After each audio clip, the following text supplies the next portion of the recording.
Nigel Farage has done it. He stood up in Parliament and said what millions are thinking.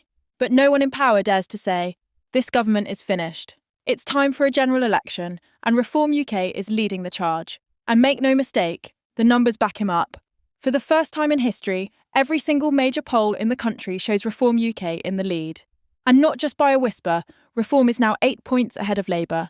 Labour sits at 22%, the Tories are collapsing at 21%, and Reform is surging at 30%. The establishment is in freefall. Labour and the Tories, the so-called Big Two, can't even scrape together 45% between them. They are dying relics of a system that has failed Britain. Welcome back to Britain Times. Don't forget to like this video and subscribe with the bell on. Now, let's continue with the latest UK news coming up next. Reform UK isn't just pulling votes from the Conservatives. No, they are draining support from everywhere. Disillusioned Labour voters, betrayed Tories, even people who gave up voting altogether. They are all flocking to Farage. And now, after years of silence, compromise and surrender, Parliament has finally heard the voice of the people. Nigel Farage stood up, clear, commanding, unflinching, and demanded that Starmer face the public. He called for a general election now because this Labour government, just like the Tories before them, has no mandate for the destruction they are inflicting on Britain. And if you're wondering what triggered this historic moment, look no further than the sickening betrayal of the Chagos Islands. Keir Starmer, in a cowardly, behind-closed-doors deal, has handed over British territory to Mauritius, a deal the left is calling progress. But what it really is surrender. This isn't diplomacy. This is national humiliation. Former Home Secretary Suella Braverman said it best. This was never about national security. This was about decolonisation, virtue signalling, and rewriting our history. Billions of your money gone. Our military presence in the Indian Ocean compromised. Also, Starmer can play the globalist lapdog, wagging his tail for approval from international courts and unelected bureaucrats. This is not leadership. It is weakness. It is betrayal. And as the country burns under Labour's incompetence, Farage brings the fire. He demanded answers. He demanded a voice for the people. He said what the media won't say, what the Tories are too spineless to say, and what Labour can't even comprehend. Britain is broken, and it's time to take it back.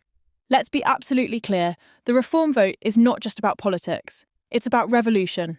It's about a public fed up with crime surging, borders collapsing, and criminals walking free, while hard-working Brits can't afford their energy bills. Look at the state of the so-called criminal justice system. 2/3 of voters now say it needs major change. Over 60% blame Labour for the early release of prisoners, even though they inherited the mess from the Tories. Why? Because Starmer made it worse. He let violent offenders back onto the streets. He turned the justice system into a woke joke, where criminals get compassion and victims get ignored.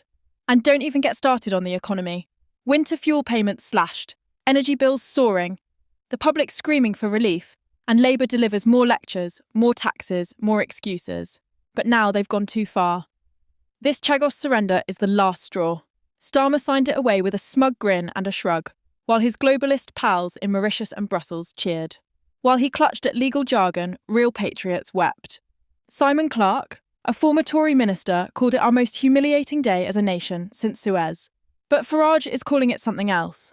The day the British people wake up, the day we say enough, the day we say we're not giving away one more inch of our soil, one more penny of our money, or one more shred of our sovereignty.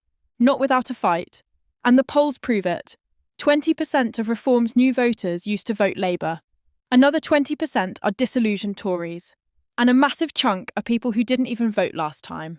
These are the unheard, the abandoned, the betrayed.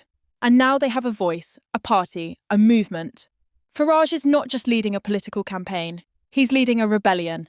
This is the official channel of Britain Times. We only share authentic and verified UK news. We do not upload fake news or misinformation.